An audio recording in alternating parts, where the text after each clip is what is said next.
Buongiorno a tutti e buon sabato dalla redazione di Rete Veneta. Anche oggi fino alle 13 molta informazione, approfondimenti, notizie, fatti anche di queste ore e di questi minuti. Racconteremo tra poco della cerimonia della commemorazione del 26 settembre 1944, il rastrellamento del Grappa e l'eccidio, un momento molto toccante poco fa a Bassano. Vi proporremo le immagini e il racconto della nostra Angelica Montagna. Ci collegheremo tra poco, appena sarà pronto il collegamento, con Piazzola sul Brenta, Villa Contarini, per l'inaugurazione di Caseus Veneti. Oggi e domani la mostra mercato dedicata ai formaggi, tutto ovviamente in massima sicurezza per questione Covid. Di Covid parleremo, anche di scuola.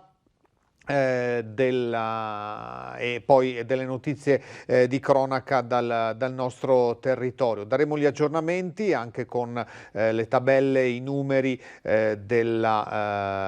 appunto del contagio con azienda zero. Intanto partiamo proprio con le notizie meteo. Avete sentito l'aria frizzante questa mattina, ampiamente sotto i 15 gradi anche in pianura. Adesso con il sole che sta uscendo si rialzeranno, però questa notte in cima a Grappa ci sono stati i primi fiocchi di neve, eccole là, 23 e 26 di ieri sera, primi fiocchi immortalati da una delle webcam appunto sul Monte Grappa. E dunque la prima neve di stagione dell'inizio dell'autunno. Non è inusuale, del resto era previsto che la quota neve scendesse anche sotto i 2000 metri.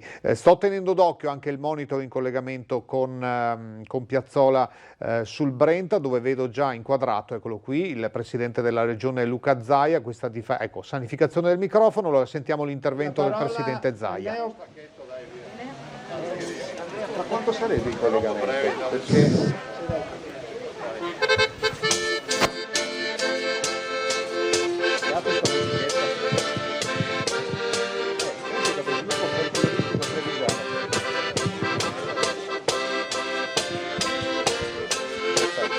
Dai, tra 10 minuti, perfetto, dai, ok, ciao, dopo, ciao. Villa Contarini di Piazzola sul Brenta, è l'accoglienza, insomma l'inaugurazione ufficiale di Caseus Veneti, concorso che celebra il patrimonio caseario veneto, un evento gratuito fino a domani. Allora sentiamo le parole nella sua prima uscita pubblica del rieletto presidente della regione Veneto, Luca Zaia. Del rinnovato governatore del Veneto, quindi grazie, un bel applauso e complimenti per il risultato raggiunto. Lascio la parola al governatore Luca Zaia.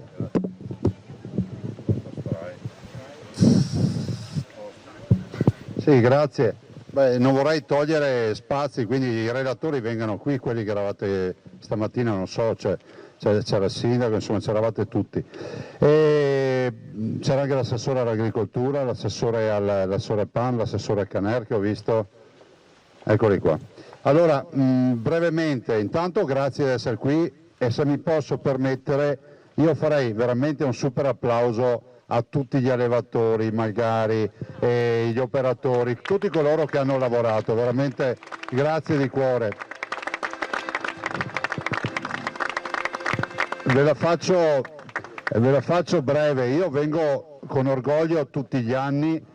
E c'è anche da dire che quando abbiamo iniziato eravamo in pochi, nel senso che questa è la 16ª edizione. Pensate che questa edizione, la scorsa edizione di Caseus Veneti, ha fatto le presenze di una grande fiera, oltre 50.000 persone. Questa... Quando mi chiami... Oltre Ciamma ti dirà qualcos'altro. Scusa Luca. Dicevo che questa edizione farà sicuramente, visto che speriamo che ci aiuti un po' il tempo, oltre 50.000 presenze. È la forza dell'agricoltura, la forza di volontà e la forza della determinazione. Non è facile fare agricoltura, Pensate che l'agricoltura comunque in Veneto pesa ancora molto, è un'industria che vale circa 6 miliardi di euro, sono 147.000 aziende agricole, l'azienda agricola media ha poco più di 2 ettari di superficie e abbiamo 350 prodotti tipici. Insomma, noi siamo stati i primi per DOP, denominazione di origine protetta, il Monte Veronese, l'Asiago, il Provolone Valpadana, il Piave, il Grana Padano, il Taleggio, la Casatella, queste sono le nostre DOP, spero non aver dimenticato nulla, e queste sono, il Montasio l'ho detto? Non l'ho detto, il Montasio, queste sono, Monte Veronese l'ho detto, queste sono le nostre DOP. Io penso che sia fondamentale riconoscere questo grande lavoro dei nostri agricoltori, è un'occasione per dire ancora una volta che questa mostra deve crescere ancora di più, deve diventare quella che è la mostra mondiale dei formaggi, deve andare nella direzione di diventare la vera esposizione e noi ci candidiamo ad essere, come si può dire, non in contrapposizione, però l'altra faccia di quello che è CIS in Piemonte. Penso che noi ormai abbiamo guadagnato credibilità e autorevolezza per crescere ancora di più. La Regione, visto che che lo posso dire, la campagna elettorale è finita, vuole investire ancora di più, Presidente Borga Bernardi, che è un po' il factotum, è l'esempio italiano veneto meglio di uno che va in pensione e non riusciamo a fermarlo. Dov'è Bernardi? Era qua. Eccolo qua, fate un applauso a Bruno. Da 27 anni ci conosciamo. Ha detto che ci conosciamo da 27 anni, io dovevo ancora nascere, lui era già vecchio 27 anni fa. Sì, ne abbiamo fatte tante di robe assieme, ma insomma guardate, spesso mi chiedono i giornalisti, soprattutto stranieri, qual è il miglior obiettivo che ho portato a casa, e io dico 2 obiettivi: l'aver dato dignità all'agricoltura, perché quando l'ho presa in mano io non aveva dignità l'agricoltura, e non aveva dignità da un lato, dall'altro anche averla nobilitata, perché non era normale parlare di agricoltura, diciamolo fino in fondo. Gli assessorati e le deleghe che si davano erano quelle di consolazione 20-30 anni fa, no? Al di là dell'aspetto politico. E dall'altro penso che sia anche diventata familiare l'agricoltura. Questo è il grande investimento che abbiamo fatto, cioè avvicinare i cittadini all'agricoltura. E l'altro grande obiettivo, ed ho chiuso, e tutti dicono: ah ma sì, ma tu hai fatto le Olimpiadi, ma tu hai fatto l'autonomia, ma hai fatto la pedemontana, ma le riforme sanitarie, ma il Covid e tutto quello che viene in mente. No, guardate, il vero grande risultato in 10 anni, ve lo dico io qual è. Ho preso in mano un Veneto che non aveva nessuna autorevolezza, era la Cenerentola ai tavoli nazionali e internazionali, e comunque eravamo trattati come periferia dell'impero. Oggi quando arriva il Veneto ha il suo posto e detta spesso l'agenda nazionale, e questo è fondamentale. I veneti non sono più la colonia dell'impero. Grazie. E ovviamente resta fisso il nostro obiettivo, che è quello dell'autonomia. 2.300.000 veneti sono andati a votare per l'autonomia, saranno 3 anni il 22 ottobre del 2020, non sono stati 3 anni sprecati per noi, perché abbiamo continuato a lavorare, a preparare le carte, siamo assolutamente pronti. I veneti hanno avuto un merito di aver scritto già una pagina di storia, perché in questo paese si parla sempre di autonomia, perché i veneti sono andati a fare il referendum che qualcuno considerava una farsa, come la mia candidatura alle Olimpiadi. Oggi dobbiamo portare a casa questo obiettivo. Quello che chiedono i veneti non è una fantasia, ma è scritto in Costituzione. E allora Einaudi, che presentava la Costituzione nel 1948, diceva: ad ognuno dovremmo dare l'autonomia che si spetta. E un altro grande nel 1949, un grande che insomma ha segnato l'agricoltura, perché è stato comunque vicino a quel movimento popolare che poi è diventato Democrazia Cristiana, che è stato Don Sturzo, un siciliano. Nel 1949 un siciliano diceva: sono unitario ma federalista impenitente, ed è esattamente l'obiettivo che abbiamo noi, siamo federalisti impenitenti. Grazie. Grazie. Invito i premiati con le targhe in mano a salire nella gradinata, che facciamo il taglio del nastro e l'inaugurazione di questa 16ª edizione. Diciamo, prima sei riuscito a fargli l'intervista, no? Sì, là. La tua pasta. E dunque in collegamento da Villa Contarini di Piazzola sul Brenta, adesso c'è l'inaugurazione, la seguiamo, questo taglio del nastro, le targhe Caseus Veneti che avrà in esposizione, ne parleremo anche nei telegiornali di questa sera e di domani, oltre 400 formaggi, 80 caseifici rappresentati, 23 di Vicenza, 31 di Treviso, 10 di Verona, 5 di Padova, 8 di Belluno, 3 di Venezia, 16ª edizione. Dunque in sicurezza, avete visto anche il microfono sanificato, un appuntamento che è iniziato stamattina, ecco vediamo tutto schermo, il taglio del nastro con i premiati di queste eccellenze venete, le ha citate il presidente Zaia, le nostre DOP, denominazione di origine protetta, tra l'altro proprio su uno di questi formaggi, sull'Asiago DOP, abbiamo dato la notizia del cambiamento, dell'aggiornamento del disciplinare. L'Asiago, il Grana Padano, la Casatella Trevigiana, il Montasio, il Monte Veronese, il Piave, il Provolone Valpadana e la Mozzarella STG. Taglio del nastro dunque per l'inaugurazione della 16ª edizione di Caseus Veneti a Villa Contarini di Piazzola sul Brenta, prima uscita pubblica per il riconfermato presidente della regione Luca Zaia. Ecco, i momenti concitati, tipici di questi assembramenti di colleghi cameraman. Avremo più tardi e anche nell'edizione di stasera l'intervista al presidente Zaia.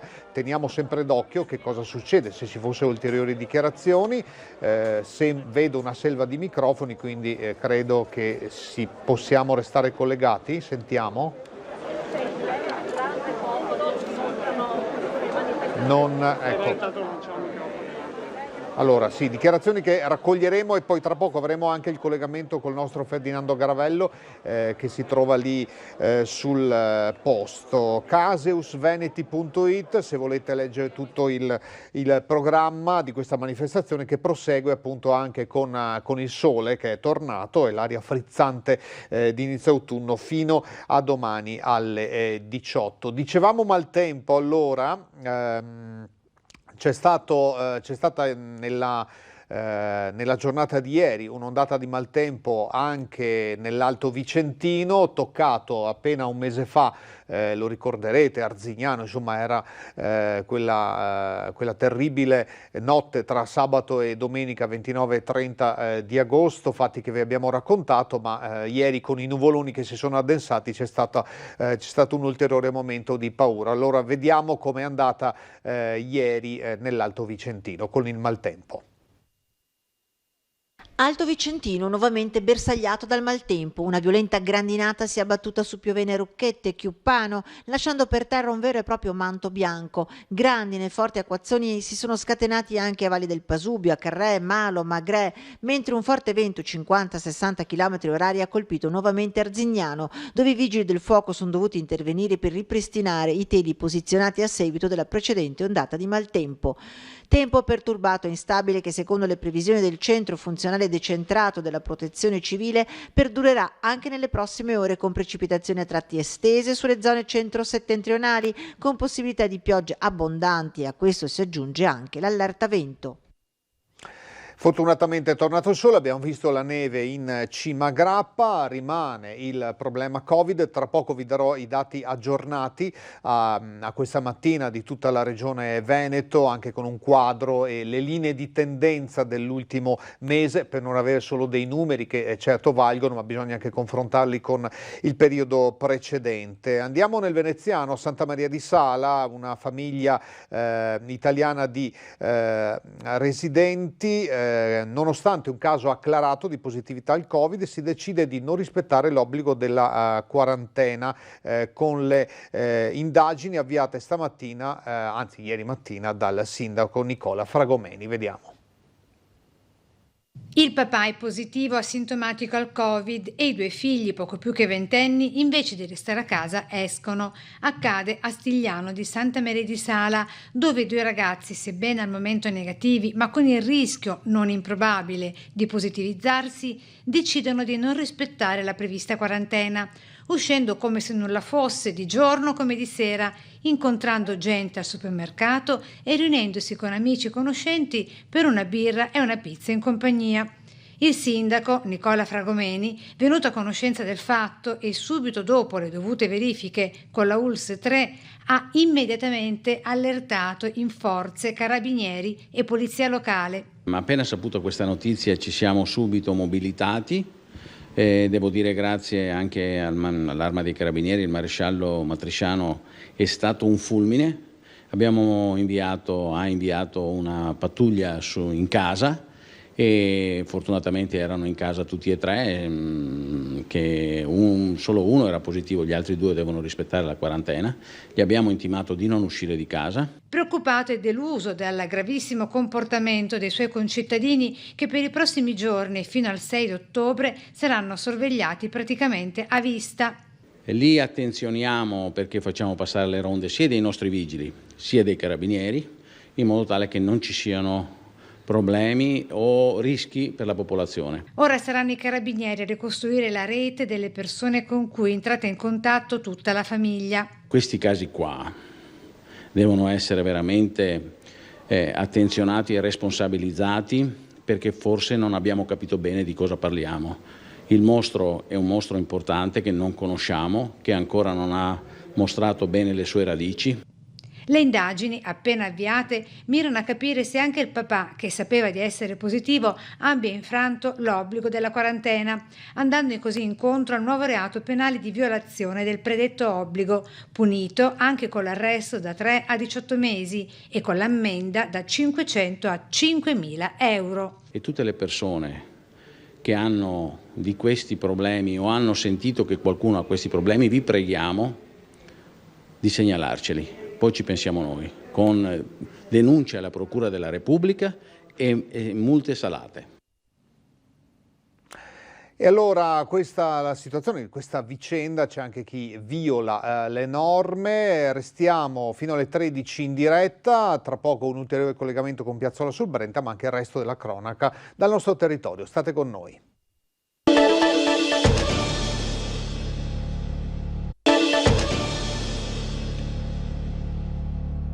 Focus TG fino alle 13, apriamo ancora la nostra finestra su Piazzola sul Brenta, l'inaugurazione della 16ª edizione di Casius Veneti, dove c'è, lo vedremo o non lo vedremo, ma sicuramente parlerà il nostro Ferdinando Garavello. A te Ferdinando.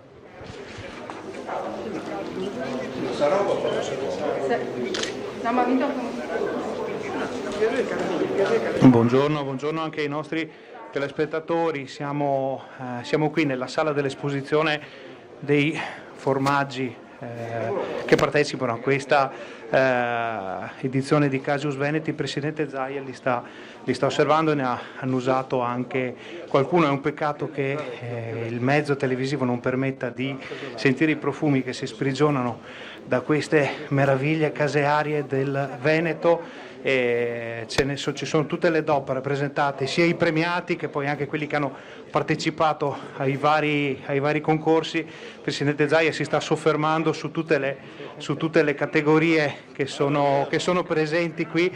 E è un peccato anche che tutti noi abbiamo le mascherine, perché il profumo effettivamente è un po' attenuato da questi sistemi di protezione che portiamo. Ci sono tutti i prodotti caseari più importanti del Veneto, abbiamo anche i formaggi di Malga, i concorsi si sono già svolti, le premiazioni sono state già fatte. Vediamo che Zaia si intende naturalmente con la sua esperienza anche di formaggi, chiede l'invecchiamento, chiede la maturazione. Vedete, questo per esempio sono i formaggi del Monte Grappa in Morlacco. Una manifestazione molto importante perché è una vetrina fondamentale per i prodotti caseari della nostra regione, che sono molti, dicevamo prima, sono 8 le DOP. Seguiamo il presidente che parla anche con i produttori, con gli organizzatori della manifestazione, perché il formaggio va annusato ma va anche tastato col dito. Non è il dito del Casaro famoso, però il presidente sembra avere una buona mano per capire a che punto siamo con questi questi formaggi. Vediamo i formaggi premiati, formaggi in gara. Giriamo attorno perché ci sono tutti i lati completamente occupati da queste meraviglie. Noi in questo momento non riusciamo a confrontarci con lo studio, ma insomma l'attenzione qui è altissima perché soprattutto quest'anno i cittadini, le persone anche con il lockdown hanno dimostrato di andare alla ricerca di prodotti di altissima qualità, quindi magari si cerca di prenderne meno ma di prenderlo più di qualità, ed è un dettaglio di cui ci hanno parlato tantissimi produttori e tantissime associazioni di categoria. C'è anche la mozzarella che fa parte comunque di alcuni disciplinari di prodotti tradizionali italiani. C'è anche chi fa la bufala. Qui in Veneto voi ancora non potete vedere perché abbiamo l'operatore Simone Merlo dall'altra parte della tavolata. Qui insomma c'è di che saziarsi per gli amanti dei formaggi, come sono moltissimi dei partecipanti a questa naturalmente esposizione, e anche il presidente Zaia sembra essere persona informata molto su quello di cui stiamo parlando. Continuiamo la nostra carrellata.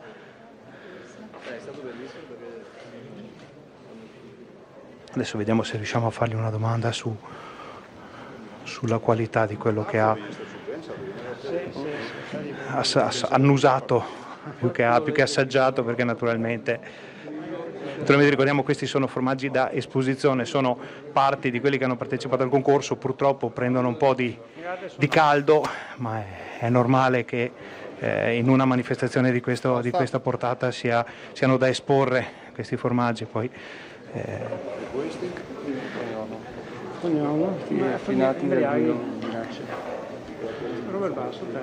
la parte olfattiva, lo ricordiamo ai nostri telespettatori, è fondamentale nella conoscenza dei formaggi ed è la base di ogni avvicinamento al mondo caseario. Prima passa dal naso, poi passa dalla bocca. Vediamo, cerchiamo adesso di intercettare il Presidente per una battuta su questi.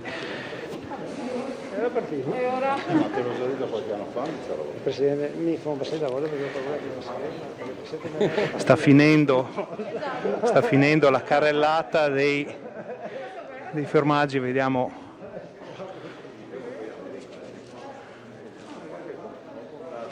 Il Presidente è particolarmente interessato a questa. Vediamo.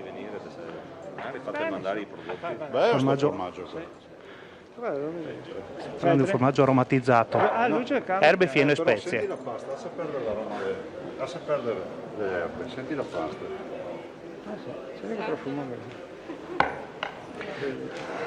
Zaia propone anche le degustazioni olfattive agli altri partecipanti alla carrellata. Si parla poi di manifestazioni anche nazionali come altre di quelle che sono le kermesse legate al mondo dei formaggi importantissimi in Italia. Il Veneto con Caseus ambisce ad andare molto, molto in alto nel settore proprio a livello nazionale.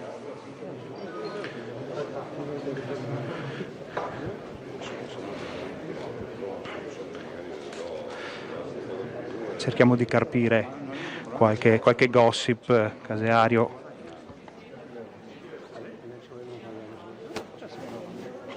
Ma io l'ho pregato a restare qua. Ah sì? Sì. Presidente, siamo in diretta, può farci una battuta? Questi formaggi, parliamo proprio solo di formaggi, lei li hanno usati, li ha una voglia matta probabilmente di assaggiarli. Che cosa ci dice dopo questa carrellata? Ma che è lo specchio della nostra comunità, no? È la cultura popolare che si traduce, lo dicevano i francesi, cioè la varietà di formaggi che produce un popolo dà anche una definizione di quanto forte sia l'identità, cioè si passa da una forma come questa alla forma classica di un Montasio, di un Piave, o il Taleggio, il Provolone Valpadana, la Casatella, che insomma ne abbiamo per tutti i gusti. Diciamo che questo è uno spaccato di quello che è il Veneto dei formaggi. Spero che questa mostra, lo sto dicendo da qualche anno, diventi una mostra internazionale, magari ospitando una sezione dei formaggi del mondo, e lì ne vedremo di tutti i colori perché ci sono dei formaggi strepitosi, e facendo ogni anno un focus su un paese, che so, l'anno dell'India, quindi avremo in particolar modo formaggi indiani, dell'Ecuador, del Perù, piuttosto che della Russia o di altri paesi strani in giro per il mondo. Però questa è una manifestazione che può solo crescere. 16 anni, 50.000 visitatori in un anno, direi che è assolutamente buono. Noi possiamo confrontarci con chiunque a livello caseario. Ma sì, lo dicono i numeri, a parte il fatto che abbiamo un comparto agricolo di qualità, abbiamo 350 prodotti tipici, abbiamo avuto le prime DOP a livello europeo, abbiamo un comparto dei formaggi che è unico nel suo genere, già qui ne abbiamo in esposizione circa 400, il che dimostra anche la voglia ancora di fare, cioè questo è lo spaccato di un settore che vive ancora, cioè questo non è Amarcord, non è che stiamo qui a parlare della valigia di cartone, questa è professionalità e identità. Grazie Presidente. Prego. Presidente, i 3 vitali. Allora lasciamo.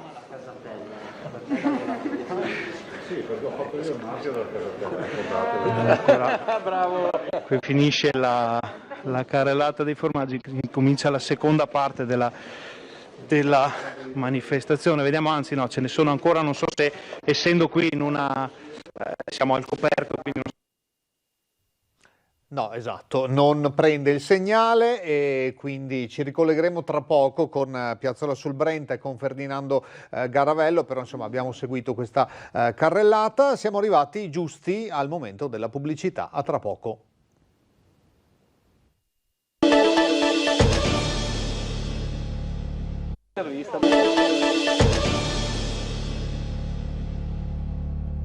Ancora insieme fino alle 13 con il nostro Focus TG, torneremo tra poco a Piazzola sul Brenta, restiamo in tema meteorologico perché il grande evento di ieri pomeriggio ha battuto un grande pioppo in un parco pubblico in quartiere Volta Barozzo a Padova con 2 giovani rimasti leggermente feriti.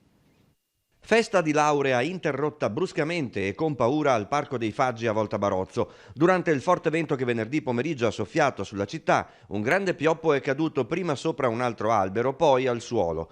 Lievi escoriazioni per 2 giovani presenti al Brindisi, i quali si sono rivolti autonomamente al pronto soccorso. Il parco è stato subito chiuso dai vigili urbani e resterà inagibile fino alla completa messa in sicurezza, ha detto l'assessora al verde Chiara Gallani. Da un primo esame il pioppo caduto presenterebbe problemi alle radici, difficili da accertare nei consueti monitoraggi effettuati dal Comune sul patrimonio arboreo cittadino. Scene che abbiamo visto anche 4 settimane fa a Vicenza e che si ripetono, appunto speriamo che questi 2 giovani si possano rimettere. Dicevo in apertura, oggi per Bassano una giornata importante, 26 settembre, il 76esimo anniversario del rastrellamento del Grappa e del successivo eccidio in centro città con tanti giovani partigiani impiccati e straziati. Questa mattina la cerimonia, allora mi collego telefonicamente con Angelica Montagna che ha stava seguendo appunto la cerimonia. Buongiorno Angelica. Buongiorno Mirko, buongiorno ai telespettatori, una giornata, hai detto bene, speciale oggi, grandissima commozione a Bassano del Grappa, che voglio ricordarlo è medaglia d'oro al valor militare per i meriti nella guerra di liberazione, proprio a 76 anni dall'eccidio del Grappa, e oggi quindi sono stati ricordati i 31 giovani impiccati, le 19 fucilazioni unitamente alle associazioni partigiane combattentistiche dell'Arma, e appunto questi martiri del Grappa sono stati proprio ricordati dapprima in chiesa a San Francesco in città con una celebrazione che è iniziata alle 9:15, con la Santa Messa appunto ufficiata da Don Guglielmi, arciprete abate di Bassano. Si è rifatto un po' alle parole della Segre, ma anche si è rifatto appunto ai giovani, a tutto quello che i giovani qualche volta fanno con atti vandalici, quindi proprio su monumenti invece che dovrebbero ricordare momenti come questo. Quindi una riflessione su che tipo di società stiamo dando, appunto anche che tipo di esempio. Si è passato poi a deporre una corona d'alloro al monumento monumento dei caduti in piazza Garibaldi, sempre dove c'è appunto la chiesa di San Francesco, toccante anche questo momento, e poi Viale dei Martiri, è un appuntamento che non poteva mancare, perché noi lo sappiamo che ogni albero è stato un impiccato. Per 22 ore sono stati appesi poi questi giovani perché fossero un monito per la città. Quindi Viale dei Martiri, onore ai caduti, deposizione di una corona d'alloro alla lapide dedicata proprio ai martiri della libertà. E poi si è passati alla Sala da Ponte, perché avrebbe dovuto essere stato fatto nella piazzale degli Ezzelini, ma il timore del maltempo ha fatto sì che l'ultimo momento toccante, anche quello al di là appunto di Viale e dei Martiri, si sia svolto alla Sala da Ponte in città. E qui il sindaco Pavan ha parlato di questo importante avvenimento storico con il coinvolgimento delle scolaresche, l'evento che quest'anno è stato dedicato a Pietro Piotto, il suo cappello era sul palco, scomparso a metà settembre all'età di 101 anni, una memoria degli internati, era stato internato a Kassel. Ecco, e poi una storica per finire, il discorso ufficiale è tenuto dalla professoressa Chiara Saonara, molto molto toccante, ma di questo ne parleremo questa sera. Eh sì, Angelica, una giornata molto, molto intensa fin da stamattina. Grazie e buon lavoro. Grazie a te. Dunque, in attesa di ricollegarci con Piazzolla e anche con gli altri nostri inviati, avviso la regia che dovremmo avere tra poco via Skype Guido Barbato da Padova. Intanto torniamo a parlare di banche, l'ex Banca Popolare di Vicenza e Veneto Banca. Dovevano esserci delle novità, le avevamo annunciate qui qualche settimana fa entro il mese di settembre, invece le associazioni dei risparmiatori soci incalzano il governo chiedendo che mantenga le promesse e inizi a pagare questi indennizi. Sembra una storia infinita quella del fondo indennizzo risparmiatori del crack delle popolari. Tra vari colpi di scena, pezzi di norma rivisti, inghippi burocratici sanati all'ultimo, errori e ritardi, si è arrivati a fine settembre 2020 con la promessa del presidente della Commissione Senato Daniele Pesco ad inizio mese che sì, i pagamenti sarebbero iniziati con l'autunno. I lavoratori di Consap stanno vedendo una a una tutte le pratiche e a settembre ci hanno detto che sarebbero riusciti a erogare i primi contributi. Settembre ormai è giunto alla fine, ottobre incombe e c'è chi ha visto in questa data una scadenza per gli indennizi. Non c'è nessuna data, anche perché nel frattempo sono stati risolti dei problemi che effettivamente c'erano e la struttura Consap ha dovuto verificare e ricontrollare tutte le domande. 1,5 miliardi è la somma complessiva di fondi dormienti per i risparmiatori, ai quali la legge ha destinato il 30% di quanto perso. Ammontare totale che secondo alcuni non sarebbe sufficiente per tutti, si ragionerebbe su un acconto, ma per l'associazione Ezzelino da Onara le cose stanno diversamente. Martedì sarà ancora una volta a Roma. Andremo da Consap o chi di dovere a dire guardate che i soldi bastano e avanzano, perché siccome metà di Popolare di Vicenza e Veneto Banca hanno fatto domanda, quindi i soldi bastano per il 30%. Pronto il piano B se ci fosse un nuovo slittamento. Sabato 3 ottobre è prevista l'assemblea delle associazioni dove la speranza è di festeggiare l'arrivo dei rimborsi, oppure si scenderà in manifestazione. E dunque attendiamo novità, migliaia di persone attendono novità dal fondo indennizzo risparmiatori, novità le attendiamo anche da un assolato, Guido Barbato a Padova. Buongiorno Guido. Buongiorno Mirko, buongiorno a tutti, bentrovati. A Padova stiamo attendendo notizie fresche sulla situazione piuttosto seria che si è creata presso l'asilo notturno, ovvero insomma il luogo dove le persone senza fissa dimora trovano dove dormire, lavarsi, che si trova nel centro storico di Padova, dove sono stati riscontrati nei giorni scorsi alcune decine di casi di positività al coronavirus. La situazione in questo momento, dicono, è isolata e mantenuta sotto controllo dal Comune di Padova, servizi sociali. Infatti l'asilo notturno è un luogo del Comune gestito da una cooperativa. Tra qualche minuto contiamo di registrare un'intervista con l'assessore ai servizi sociali Marta Nalin.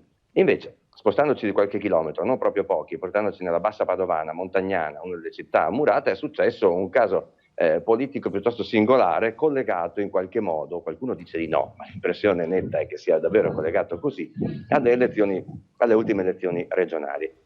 In gara c'era anche l'attuale sindaco o sindaca di Montagnana, Loredana Borghesan. La signora Borghesan non è stata ammessa in consiglio regionale, gareggiava per Forza Italia.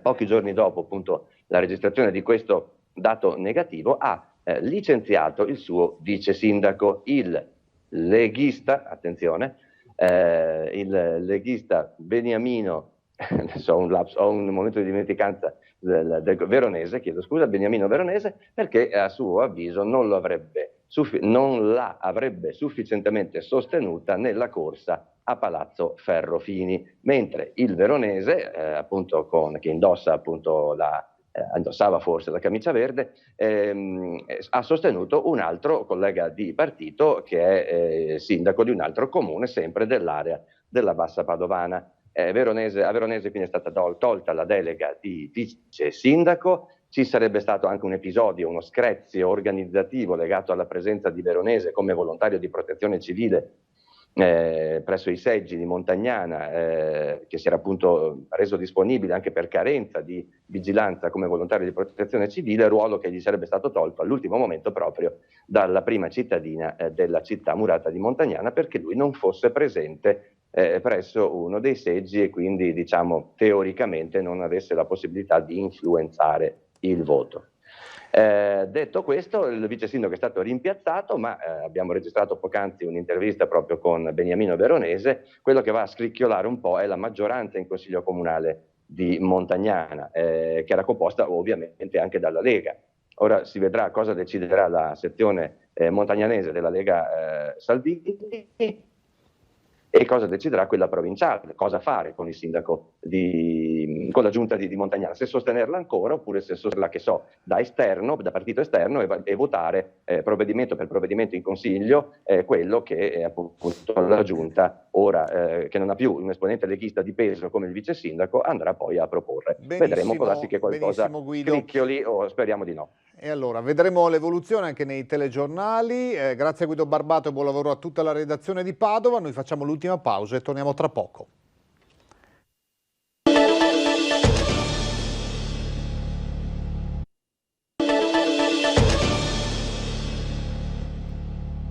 Ancora pochi minuti insieme, Focus TG, la redazione di Rete Veneta. Tra poco l'ultimo collegamento con Piazzola sul Brenta per l'inaugurazione di Casius Veneti. Dobbiamo anche dare conto della cronaca, in questo caso un incidente mortale. Della notte scorsa alle 3 i vigili del fuoco sono intervenuti in via Valle lungo la provinciale 350 a Cogollo del Cengio nel Vicentino per la fuoriuscita e il rovesciamento di un'automobile.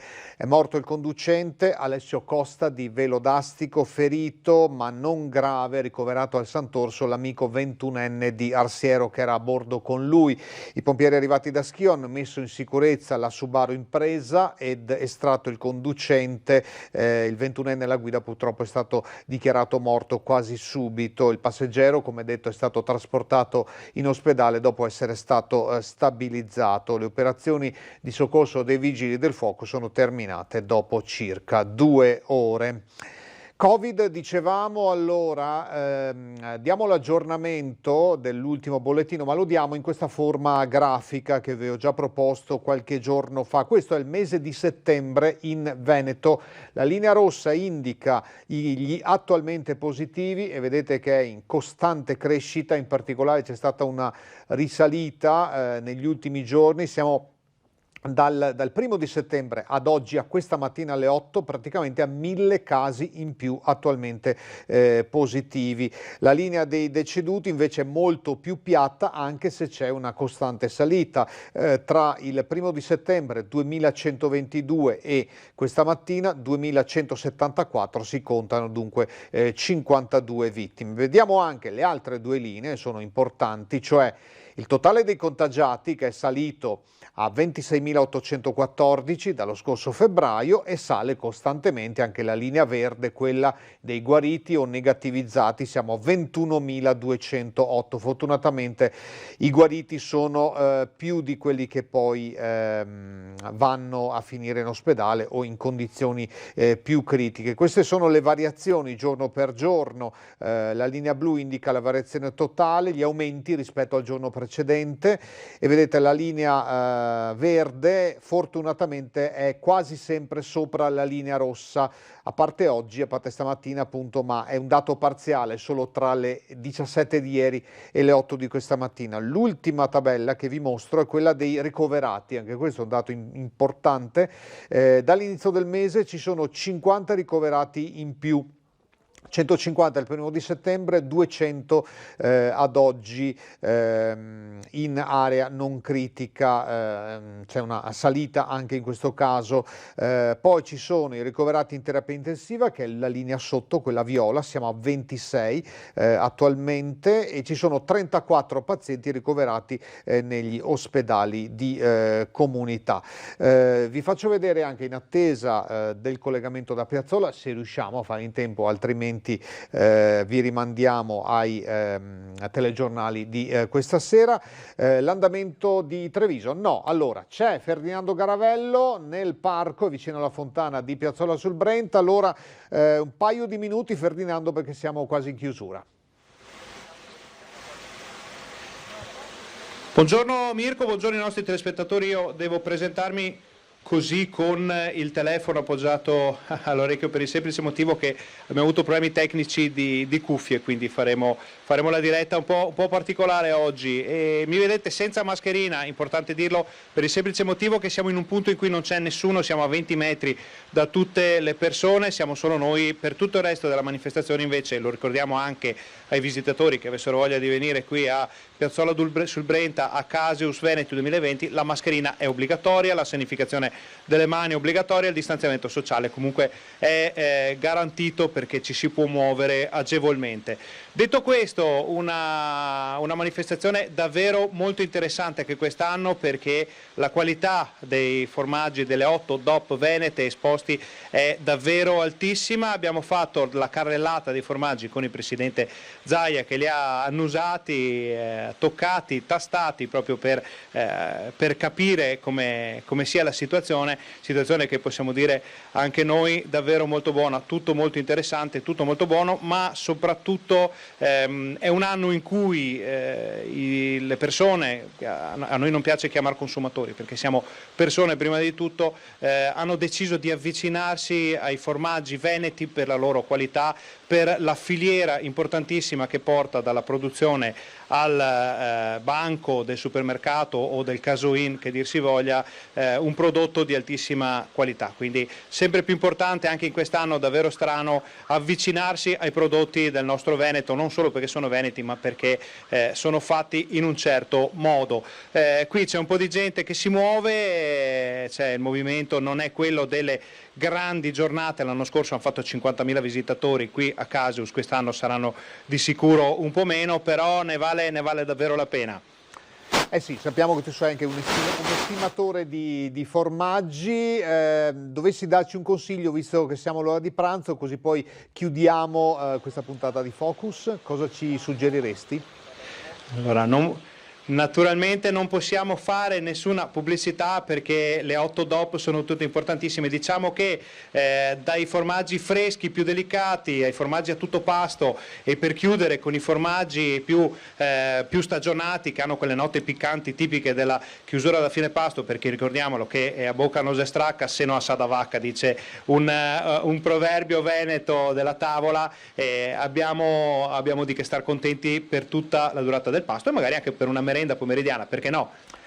Eh sì, allora ti aspettiamo in redazione qui nel pomeriggio. Grazie anche a Simone Merero che era con te per le immagini. Grazie Ferdinando, a più tardi.